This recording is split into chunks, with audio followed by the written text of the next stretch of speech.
guys, this is Madison. I am reading Chapter 9 of My Father's Dragon by Ruth, Stiles, Gannett.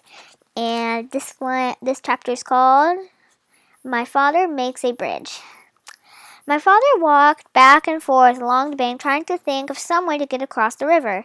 He found a high flagpole with a rope going over to the other side.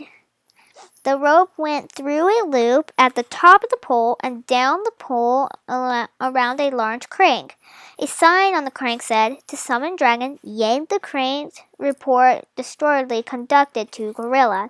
From what the cat had told my father, he knew that the other side of the rope was tied around the dragon's neck, and he felt sorrier than ever for the poor dragon if he were on the other side.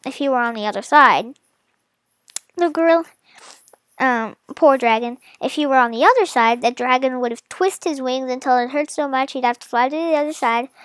Or if he were on the other side, the gorilla would crank the rope until the dragon would either choke to death or fly back to its side.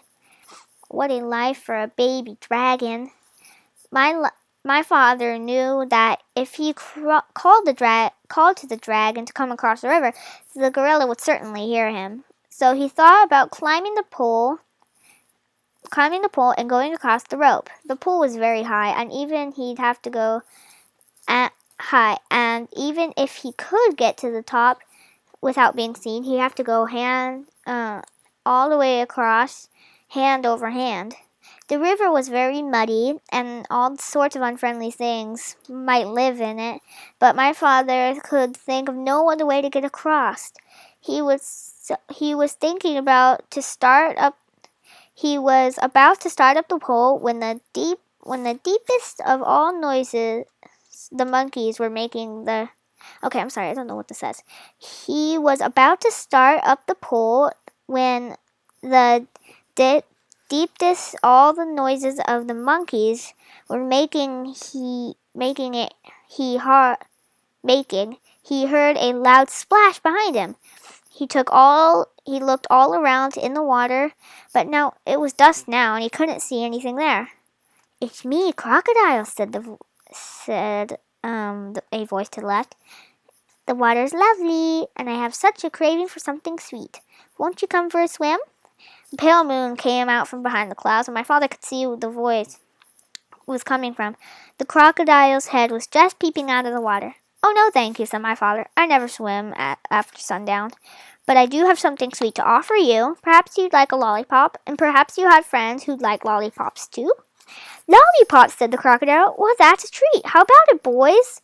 A whole chorus of voices shouted, "Hooray, lollipops!" And my father counted as many as 17 crocodiles with their heads just peeping out of the water. "That's fine," said my father. He got out 2 dozen pink lollipops with the rubber bands and stuck one. "I'll stick one here in the bank. Lollipops last longer if you keep them out of the water, you know. Now, one of you could have this one." It's a picture of the crocodile. The crocodile who had first spoken went up and tasted it. "Delicious, mighty delicious," he said. "Now, if you don't mind," said my father, "I'll just walk along your back and fasten another lollipop to the tip of your tail with a rubber band. You don't mind, do you?" "Oh, no, not in the least," said the crocodile. "Can you get your tail out of the water just a bit?" asked my father. "Yes, of course," said the crocodile, and he lifted up his tail. Then my father ran along its back, fastened another lollipop with the rubber band. "Who's next?" said my father. A second crocodile swam up and began sucking on that lollipop. "Now you gentlemen can have a lot more time if you just line up across the river, and said my father, "and I will be along to give you each a lollipop." So the crocodiles line up across the river with their tails in the air, waiting for my father to fasten on the rest of the lollipops. The tail of the last 17th crocodile just reached the other bank. Wow, look at all those crocodiles.